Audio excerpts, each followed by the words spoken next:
고대 그리스 중부 보이오티아 평야 한가운데에 자리 잡은 도시 테베. 이 도시는 오랜 세월 동안 저주받은 운명의 그늘에 갇혀 있었습니다. 테베의 왕 라이오스는 젊었을 때 테베에서 정치적 혼란을 피해 펠로폰네소스 지역의 피사왕 펠롭스에게 망명의 보호를 받았습니다. 펠롭스는 라이오스를 후하게 대접하며 자신의 궁정에 머물게 해주었습니다.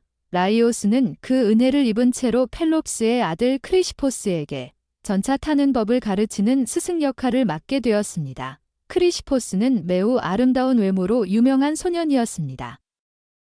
라이오스는 그 미모에 강한 욕정을 느끼게 되었습니다. 결국 라이오스는 크리시포스를 네메아 경기에 데려다 준다는 핑계로 데리고 나와 강제로 유괴한 뒤 테베로 데려갔습니다. 그리고 그곳에서 크리시포스를 강간했습니다.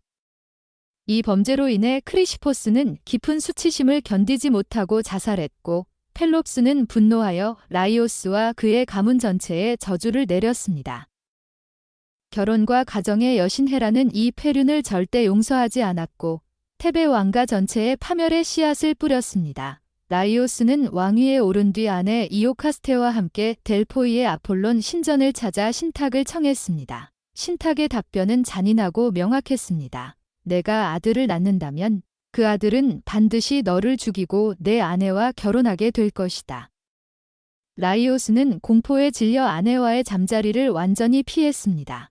그러나 어느 날 술에 취한 그는 이오카스테를 안았고 결국 한 아들이 태어났습니다. 라이오스는 신탁을 피하기 위해 아기를 죽이려 했습니다. 아이의 발목을 꿰뚫어 묶은 뒤 키타이론 산에 버리라고 명령했죠. 하지만 부하 목동은 차마 어린 생명을 죽이지 못했습니다. 그는 코린토스 왕 폴리보스의 목동을 만나 아이를 몰래 넘겼습니다. 코린토스 왕 폴리보스와 왕비 메로페는 이 아이를 친자식처럼 정성껏 키웠습니다. 그 아이의 이름은 오이디푸스, 부은 발이라는 뜻이었습니다. 오이디푸스는 발목의 상처 때문에 붙여진 이름을 받아들이며 코린토스 왕자로서 행복하게 성장했습니다. 그는 자신이 양자라는 사실을 전혀 알지 못했습니다. 그러나 운명의 실은 이미 단단히 꼬여가고 있었습니다. 성인이 된 오이디푸스. 어느 날 왕궁에서 열린 연회에서 한 손님이 취중에 그를 모욕했습니다. 너는 폴리보스 왕의 친아들이 아니다. 이 한마디가 오이디푸스의 삶을 송두리째 뒤흔들었습니다. 다음 날 아침 폴리보스와 메로페를 만나 직접 물었습니다. 두 사람은 크게 화를 내며 그건 술 취한 바보의 헛소리다라고 부정하고 오이디푸스를 달랬습니다. 그러나 오이디푸스의 마음속에는 의심의 씨앗이 남았습니다. 그는 불안함을 떨치지 못하고 진실을 확인하기 위해 델포이 아폴론 신전으로 갔습니다. 아폴론 신전에서 받은 신탁은 더욱 잔인했습니다. 너는 아버지를 죽이고 어머니와 결혼하게 될 것이다. 오이디푸스는 양부모를 해칠까 두려워 코린토스를 영원히 떠나기로 결심했습니다. 그는 테베를 향해 길을 떠났습니다. 운명을 피하려고 도망쳤지만 사실은 운명의 한복판으로 걸어 들어가는 길이었습니다. 테베로 가는 길, 포키스 지역의 좁은 삼거리에서 일이 벌어졌습니다. 라이오스 왕이 마차를 타고 델포이로 가던 중이었습니다. 그는 스핑크스의 재앙을 해결할 방법을 찾으러 가는 길이었죠. 좁은 길에서 두 마차가 마주쳤습니다. 서로 비키지 않으려 다툼이 벌어졌고 라이오스의 수행원 폴리폰테스가 창으로 오이디푸스를 찌르려 했습니다. 분노가 폭발한 오이디푸스는 라이오스와 그의 수행원들을 모두 죽였습니다.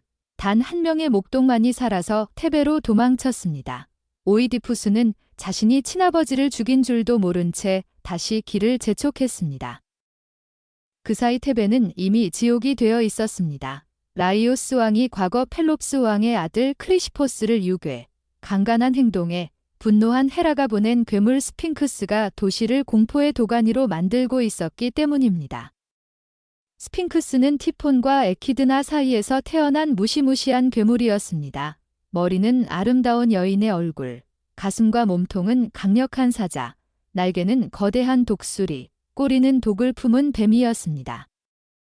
스핑크스는 예술과 지식을 관장하는 뮤즈 여신들에게 직접 수수께끼를 배워 테베 입구의 높은 바위 위에 앉아 지나가는 모든 사람에게 수수께끼를 냈습니다. 수수께끼를 풀지 못하는 자는 즉시 잡아먹거나 찢어 죽였습니다. 이미 수많은 테베의 젊은이들이 목숨을 잃었습니다. 크레온 왕의 아들 하이몬마저 희생당하자 테베는 극심한 공포와 절망에 빠져 있었습니다. 크레온 왕은 스핑크스의 공포가 극에 달하자 스핑크스를 물리치는 자에게 테베의 왕위와 왕비를 주겠다 고 공표를 했습니다. 그리고 얼마 후 오이디푸스가 테베 입구에 도착했습니다.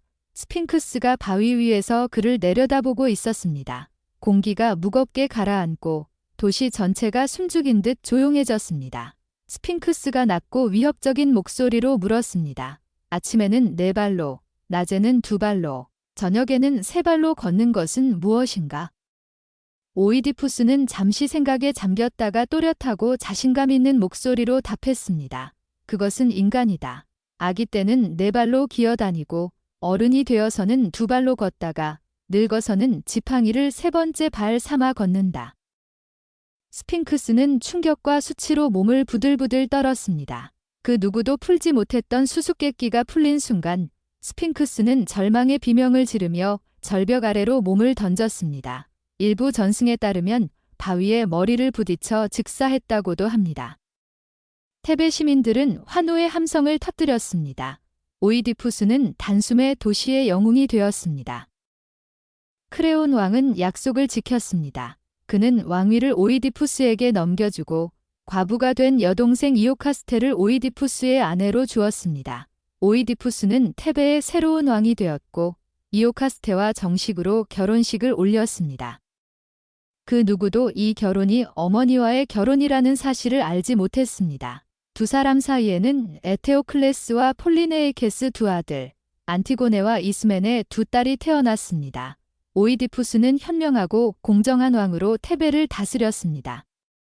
도시는 평화롭고 번영하였으며 수년간 행복한 시간을 보냈습니다.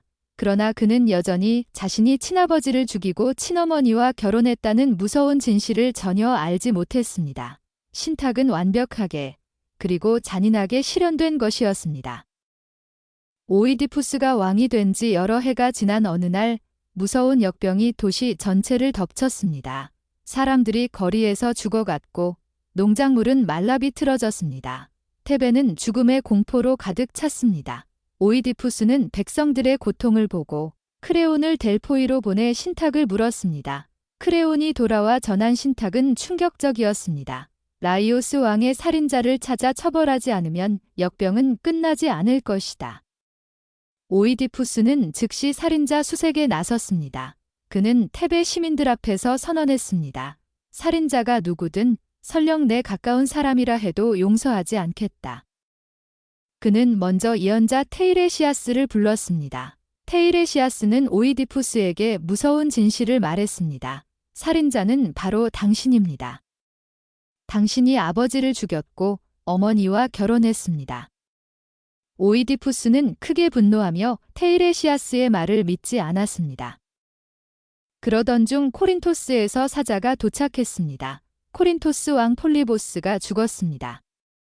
오이디푸스는 순간 안도했지만 사자는 더 큰 충격을 주었습니다.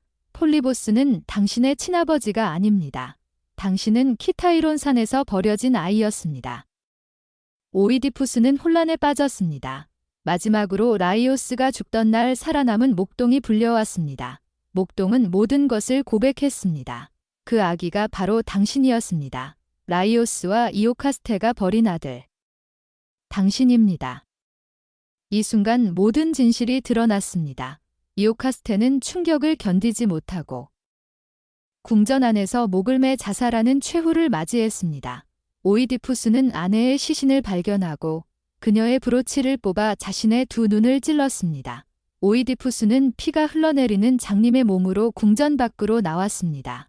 오이디푸스는 스스로 추방되길 바랬으며 크레온에게 아이들을 잘 돌봐달라고 부탁했습니다. 오이디푸스는 장님의 몸으로 테베를 떠났습니다. 그의 앞날은 영원한 방랑의 길이었습니다. 좋아요, 구독 부탁드릴게요. 시청해주셔서 감사합니다.